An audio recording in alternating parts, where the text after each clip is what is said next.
They say that in reality television, the truth is found on the cutting room floor. But what happened between Kody and Suki wasn't just a disagreement.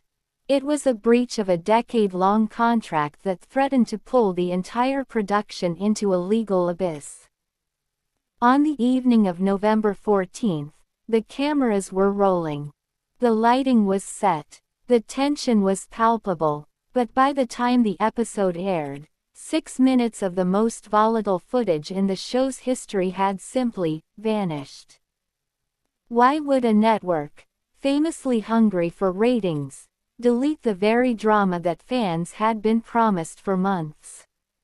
Today, we go behind the NDAs. We look at the leaked production logs, the legal injunctions, and the one sentence Suki uttered that made the producers stop the clock.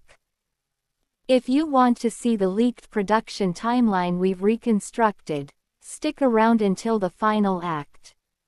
And if you believe the truth deserves to be told, hit that subscribe button. We're diving deep into the vault. The fragile foundation. To understand the explosion, we have to look at the cracks in the foundation. For 3 seasons, Kody and Suki were the gold standard.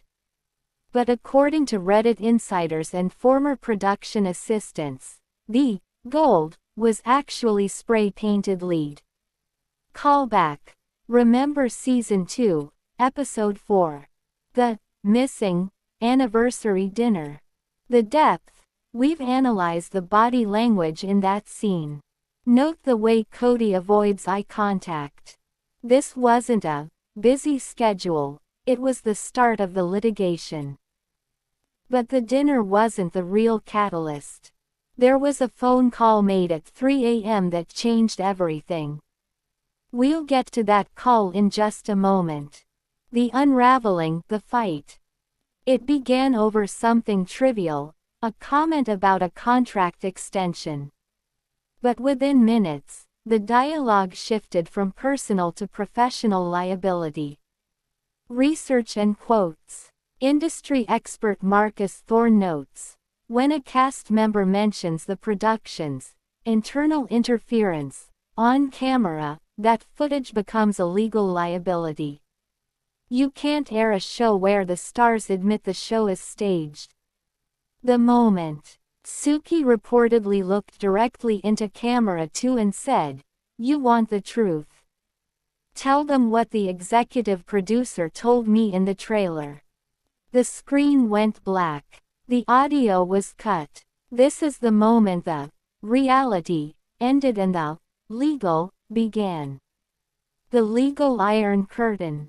Why edit it out? It comes down to Section 14B of the Standard Talent Agreement. Community reaction. User at RealityQueen on YouTube. You can see the jump cut. Suki's earrings change between shots. They didn't even try to hide it. Facebook group, Truth Seekers, speculation regarding a cease and desist, filed by Kody's representation. The fallout of this missing fight isn't just about ratings.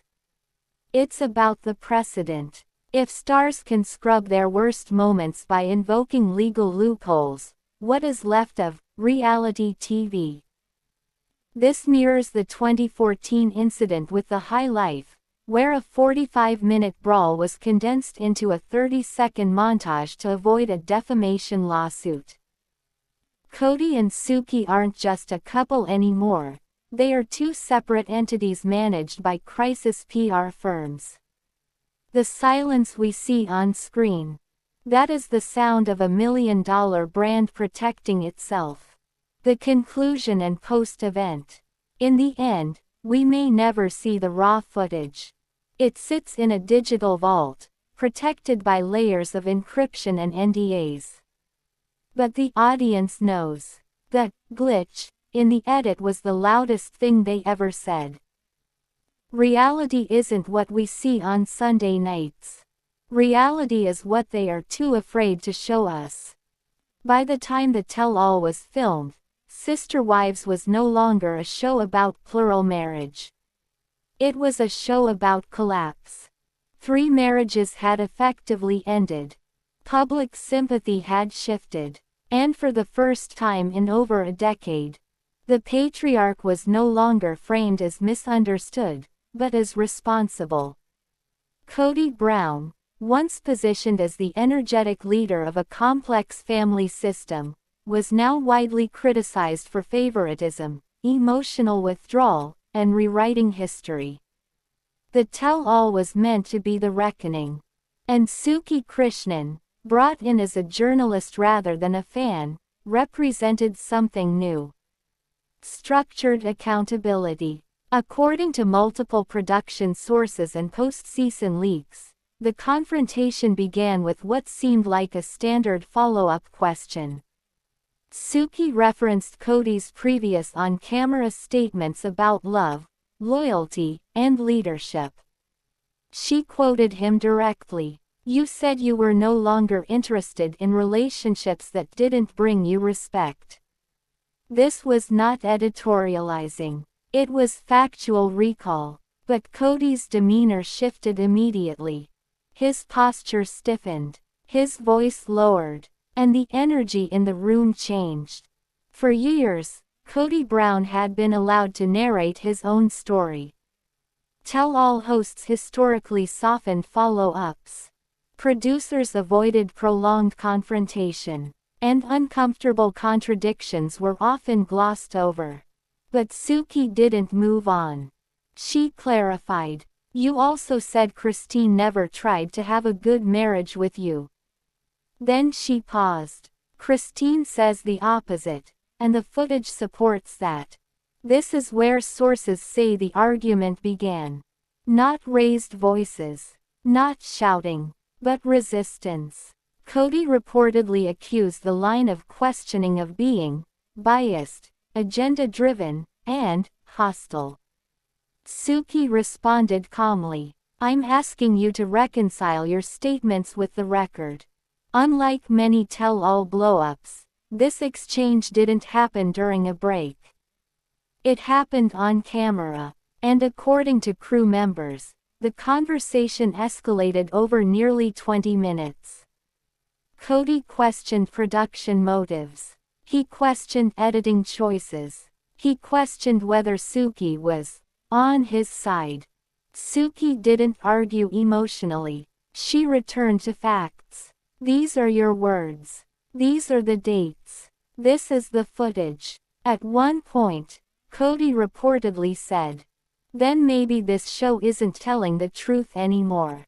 That statement alone triggered internal alarm bells. Reality television may thrive on conflict, but it also lives under strict legal boundaries. Once a participant accuses a show of misrepresentation on camera, networks must tread carefully. Why? Because such statements can be interpreted as allegations of defamation, claims of bad faith editing, or potential breach of contract disputes. According to standard TLC appearance contracts, similar to those publicly filed in other cases, participants waive narrative control, but networks cannot air content that implies intentional falsification without legal review. Sources say production immediately flagged the footage. Not because it was boring, but because it was dangerous. Unlike emotional confrontations with the wives, this argument didn't make Kody look misunderstood. It made him look cornered. There were no tears. No sympathetic music cues. No escape hatch. Just contradiction after contradiction. And according to insiders, there was one moment producers could not contextualize away. When Suki asked, "Do you accept responsibility for any of these marriages ending?" The pause lasted nearly 10 seconds. Then Kody responded, "No, I reject the premise." Editors faced an impossible choice. If they aired the fight, Kody's credibility would collapse. The show's historical framing would be questioned. Future participation could be jeopardized. If they removed it, viewers would sense something missing. Tension would feel unresolved. Speculation would explode online. They chose the second option. But traces remained. Awkward cuts. Abrupt topic changes. And Suki's noticeably restrained demeanor. Afterward, within hours of the episode airing, Reddit lit up. On our Sister Wives, one top-voted comment read, "There's no way that was the full conversation. Something big got cut." Another wrote, "Suki looks like she already fought a battle before this even started." On YouTube reaction videos, creators paused mid-sentence, pointing out jump cuts and missing emotional beats. Facebook groups dissected timestamps.